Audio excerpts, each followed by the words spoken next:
ഷാർജയിൽ കൊല്ലം സ്വദേശിനി വിഭജികയും മകളും മരിച്ച സംഭവത്തിൽ ഭർത്താവ് നിതീഷിനെ നാട്ടിലെത്തിക്കാൻ പോലീസ് നടപടി തുടങ്ങി. നിതീഷിനെതിരെ പോലീസ് ലുക്കൌട്ട് നോട്ടീസ് ഉടൻ പുറത്തിറക്കും. വിഭജികയുടെ മൊബൈൽ ഫോണുകൾ പരിശോധനയ്ക്ക് അയക്കും.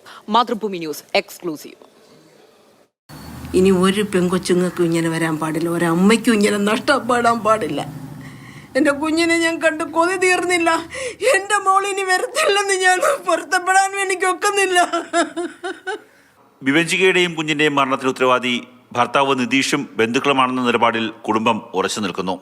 നിതീഷ്, സഹോദരി, അച്ഛൻ എന്നിവരെ പ്രതിയേർത്താണ് പോലീസ് എഫ്ഐആർ രജിസ്റ്റർ ചെയ്തത്. കേസിൽ കൂടുതൽ അന്വേഷണം നടത്തണമെങ്കിൽ പ്രതികളെ നാട്ടിലെത്തിച്ച് ചോദ്യം ചെയ്യണം. അതിനുവേണ്ടിയാണ് പ്രതികളുടെ ലുക്കൌട്ട് നോട്ടീസ് പുറത്തിറക്കാൻ അന്വേഷണ സംഘം തീരുമാനിച്ചത്. ആദ്യഘട്ടത്തിൽ നിതീഷിന്റെ ലുക്കൌട്ട് നോട്ടീസാകും പുറത്തിറക്കുക. ഇയാളെ നാട്ടിലെത്തിക്കാൻ എംബസിയുടെ സഹായം തേടുവാനും തീരുമാനിച്ചിട്ടുണ്ട്.